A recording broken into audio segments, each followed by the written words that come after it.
Disabilities Issues and Updates on BCTV is supported by the Berks County Center for Independent Living, Abilities in Motion.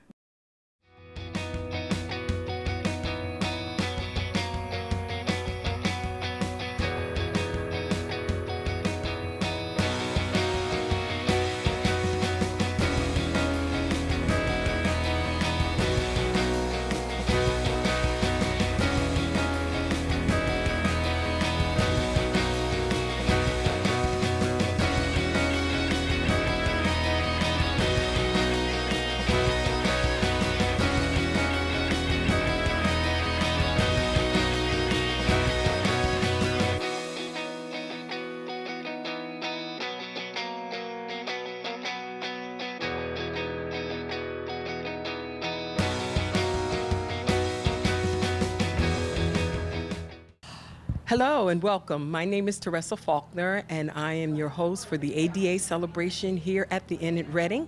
At this time, we'd like to introduce to all our new Executive Director, Dina Sands.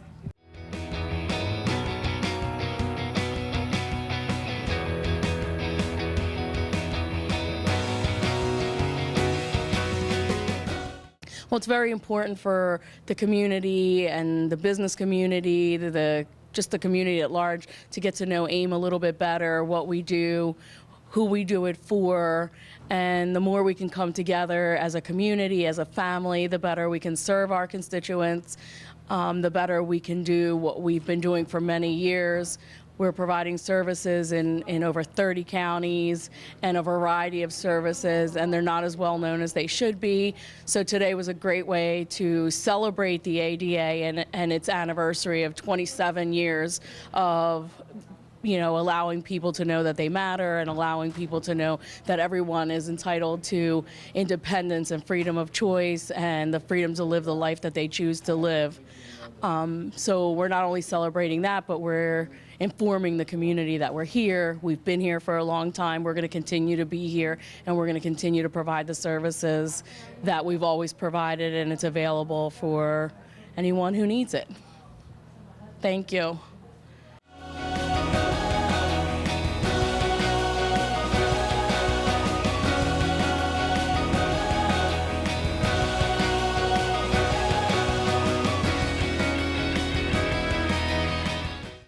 Hi, Nicolette.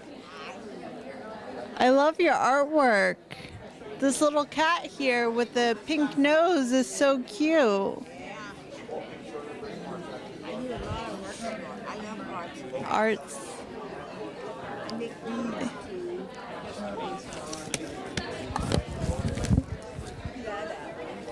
Oh, he's so cute. My son would love this. Do they have names? I'll hold her. She's working the camera. And you just glue together the fuzz balls? The pom-poms?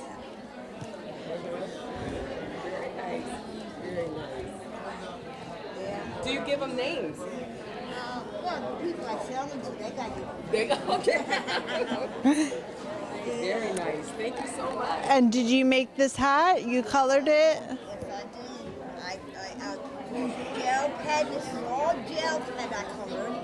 Then I put these gold chains on. I put this on to keep on your head. And then I put these pins on. Skeleton? Motorcycle. Wow. Very nice. Fancy. That's fun. And do you make these hats on a regular basis, or? That's my personal goal medicine is to do arts and crafts. Uh-huh. My personal goal medication. Personal goal Like if I start here or something like that, I go to that. to go to that. And is this what you use to color all your pictures, or These are gel pens here. gel pens? This here is special kind of pencil. They're more expensive than the regular pencils. Mm-hmm. And they make it shine like these pictures up here. I'm going to lay these here. I'll come back. Okay. Very nice. How long have you been doing this? Since I was a child. since you were a child, so many years of experience. Because of what happened to me when I was a child, this keep hanging off of my ass. I was a child, and I knew all this stuff. Well, it's great that you have this ability and enjoyment.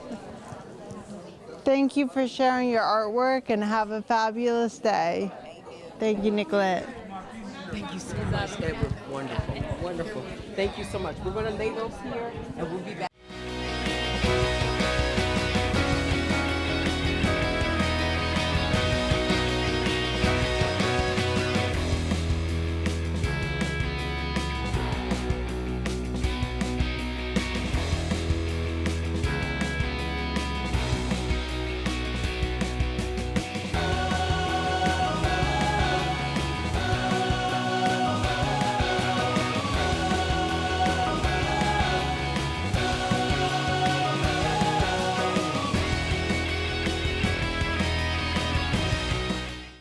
So you make buttons, right? I do ink printing also too. Yeah. Ink printing like on pens, cups, lunch bags, envelope openers, and I also do what's called. Let's when somebody gives me a picture, right?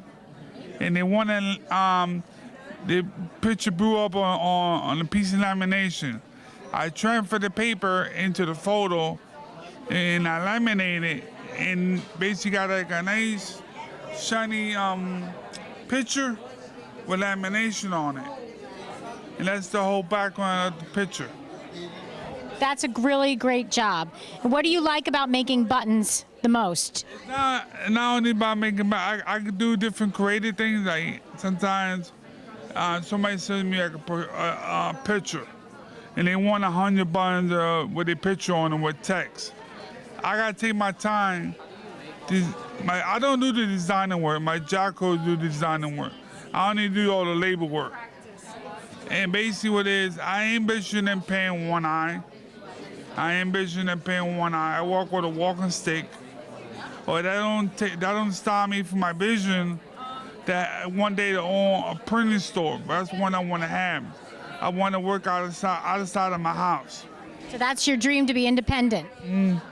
Well, good job, Adolfo. Thank you. All right. Perfect.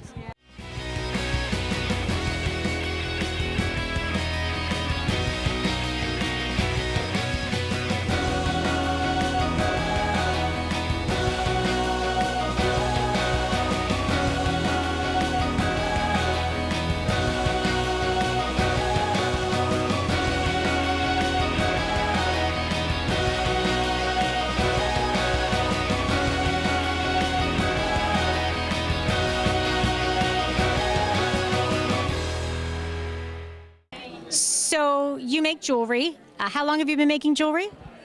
About 5 years. And what style do you have?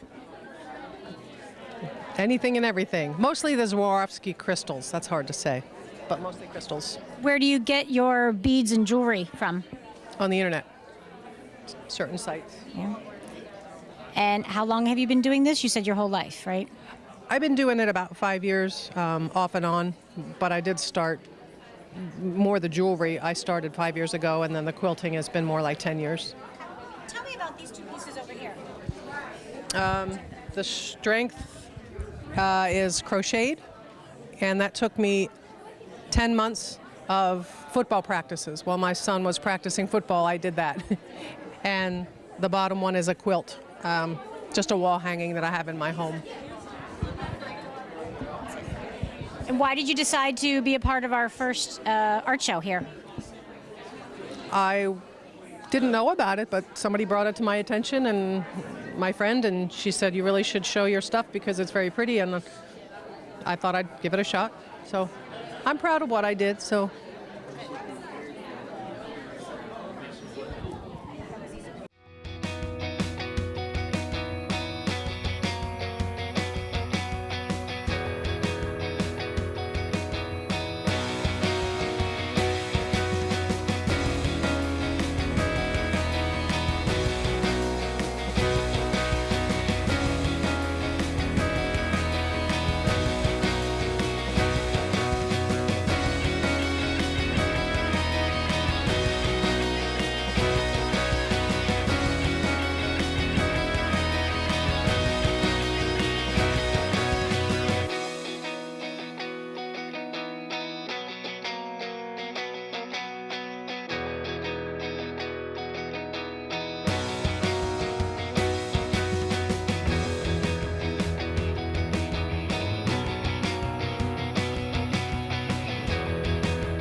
So, Deborah, you have some really interesting, unique pieces that look like cut art and paperwork. Tell me more about these pieces. These are torn paper collages. They are from, this is how I do them. I find, I use fashion catalogs, advertisements, junk mail. It all works.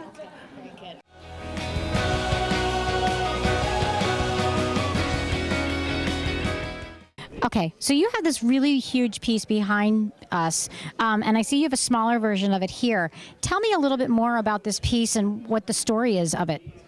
Well, I was diagnosed with a blood disease that was supposedly fatal, and I got a second opinion and it wasn't. But in the interim, I did 50 black abstracts, just all black. And then my partner picked this one. I said, "What should I do a painting of?" And he picked this one out and said, "Finding Faith." And that was it, and that's what she is.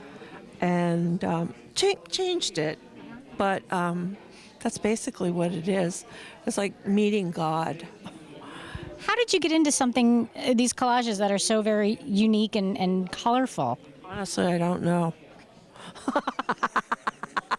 I just don't know. Did you find... I know I had an operation. I have like an invisible disability, but I would sit up at night and tear paper, and somehow fish came, and I would make fish at night. I just did it. I don't, kind of like it dropped in, and I said, "I will serve." Excuse me. All right, thank you. Very welcome.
So these pieces are very eclectic and very colorful and unique.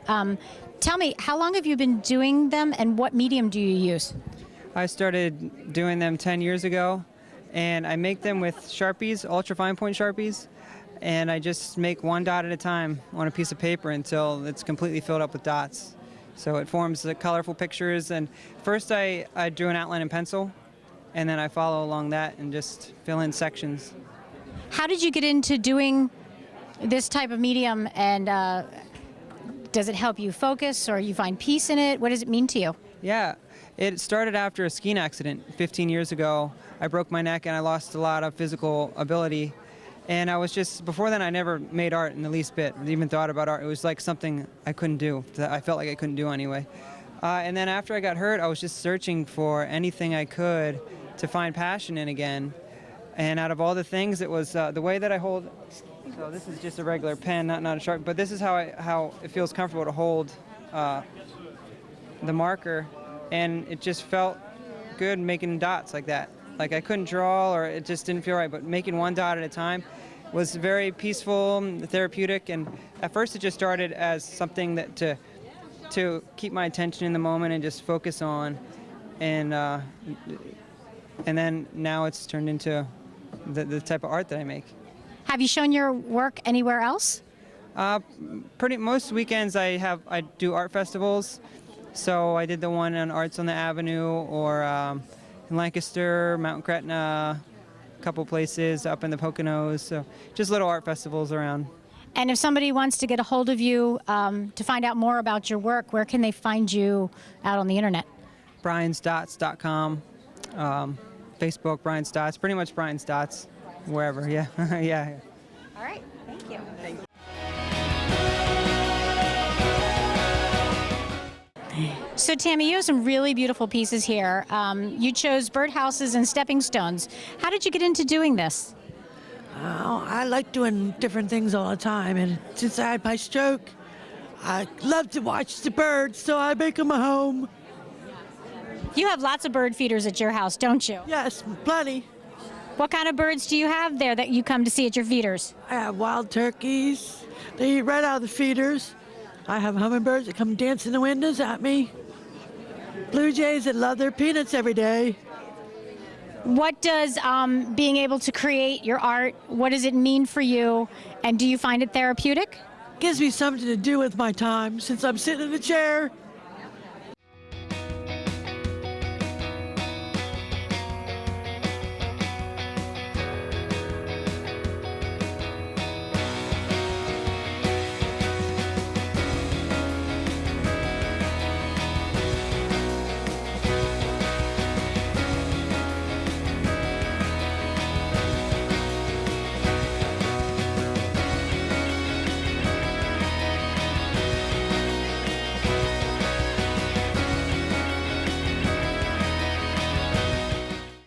So describe what these letters are, Anne-Marie. Well, these are from St. Jude. It says I'm a hero in this one.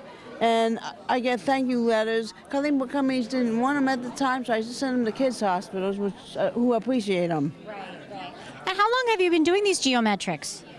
I think, oh, wait a minute. I think about 16 years. I'm not sure, though. So tell me a little bit about these coloring books you created. Well, my mom actually put them together, and here's a little biography about me. I don't know if you can see that on the camera. I mean, the biography itself. Should I read it to you? No, show us some of your work in the book.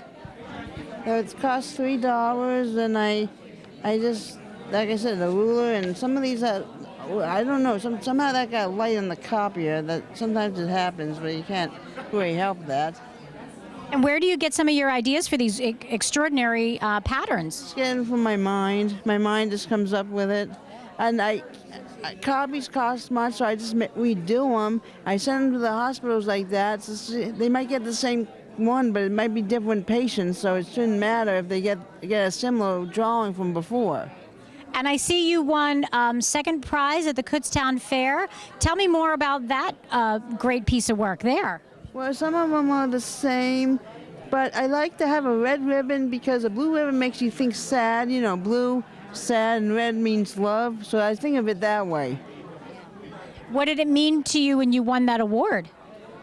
I was just excited, like I just said. Red's better than blue because blue means sad and red means love. Great job. Thank you. Thank you for sharing.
What brought you to the art show today? My sisters are here over in the corner with her jewelry stand, and I wanted to come and see what was going on.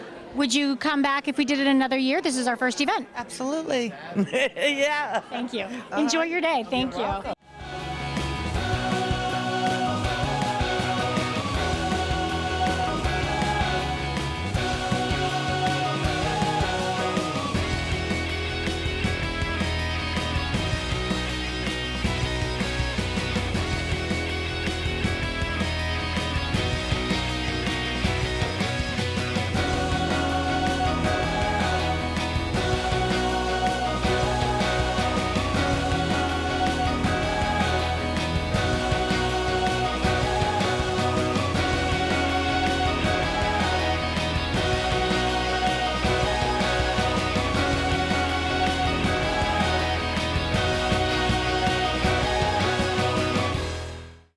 So, Eric, welcome to the show.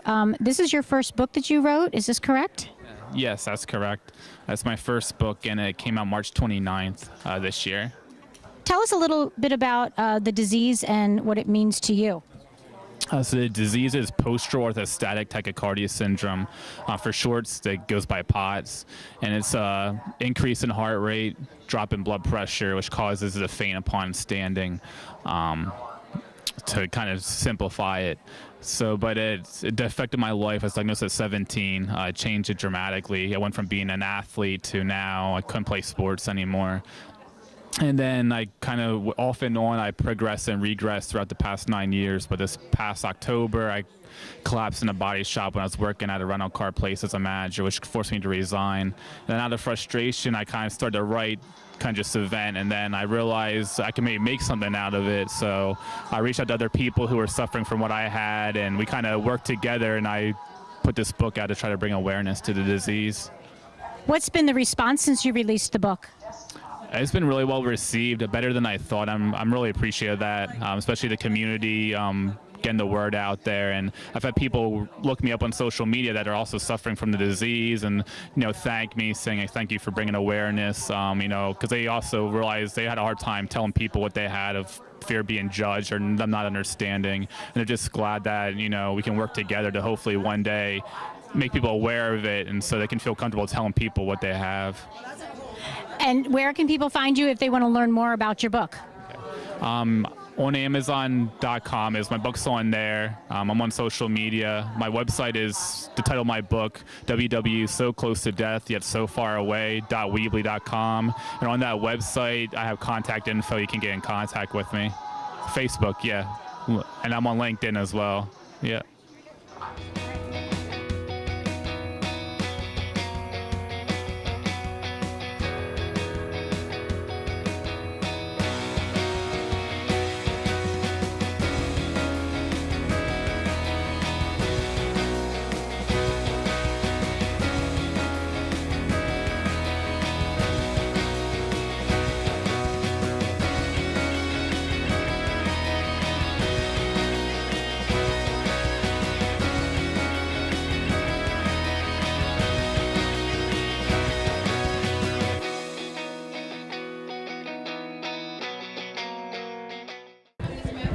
So, Dylan, tell me about these pieces. What are they made of? Well, they are made of alpaca fiber from our farm. Where's your farm located?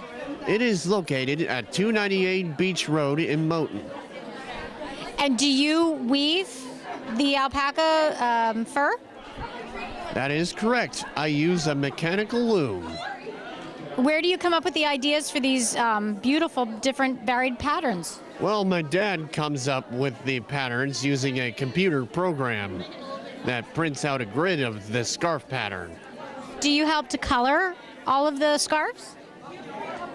Actually, my mom and dad help dye the yarn. And where do you sell your alpaca work? We sell them at our farm store. We also sell them around the state in local farm stores. Do you ship to people if they want to buy them long distance?